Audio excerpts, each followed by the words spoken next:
Good day, Lightsaber Addicts! Today's video is 10 interesting facts on Tusken Raiders. Remember to subscribe and hit that like button if you enjoy these videos, as it really does help out the channel a lot. Now, let's get into it. Number 1. Tusken Raiders, less formally referred to as Sand People, or simply as Tuskens, were a culture of nomadic primitives that were native to Tatooine, where they were often hostile to local settlers. Number 2.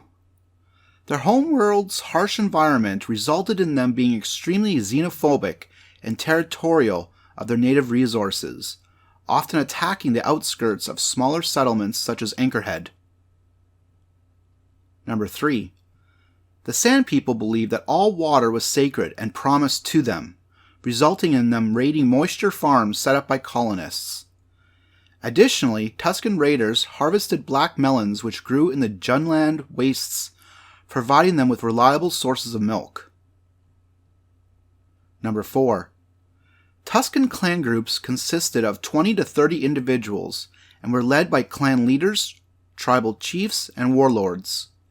The Sand People communicated in a language known as Tusken. Number 5. At the age of 15, a Tusken became an adult and had to slay a crate dragon and cut out the precious pearl found in its stomach. Tuskens inhabited encampments scattered across an area of rocky Junland wastes known as the Needles, which were guarded from intruders by vicious massives. Number 6. They wielded Godfedi 6 in combat, and used Tusken cyclers to fire on vehicles they spotted. Every Tusken warrior created their own Godfedi stick, making each one very unique. Number 7. Males wore rough wrappings and garments that provided protection and allowed ease of movement.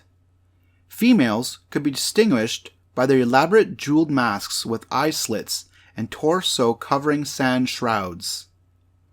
Tusken children wore unisex cowls and simple cloaks, and couldn't dress like males or females until they reached adulthood. All Sand People wore mouth grills and eye coverings to retain moisture and keep out sand. They were forbidden to remove their clothing in front of others, except at childbirth, on their wedding night, and at coming-of-age ceremonies. Number 8. The Sand People and Banthas shared a close, almost mystical bond.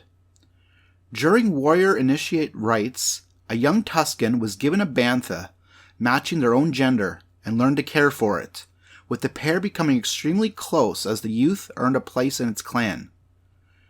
When Sand People married, their Banthas also mated, and should each rider die, their Bantha usually perished shortly after.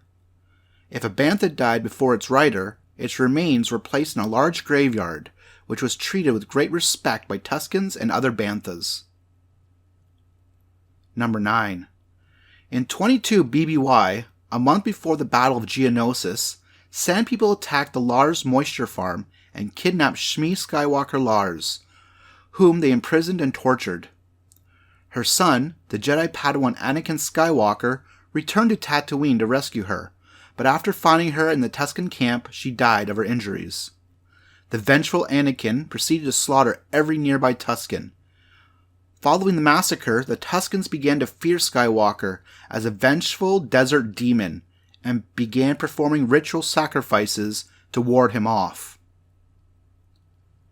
Number 10. Shortly after the Battle of Yavin, Anakin, now the Sith Lord Darth Vader, slaughtered a village of Tuskens prior to his meeting with bounty hunter Boba Fett. Following the attack, the Tuskens then built a shrine to Vader in order to sacrifice some of themselves to ensure that he would not return. I do hope you enjoyed the video. I find the Sand People to be a very interesting culture once you get past the killing outsiders part of their culture. What do you think of them? Let me know in the comment section. Take care and have a great day.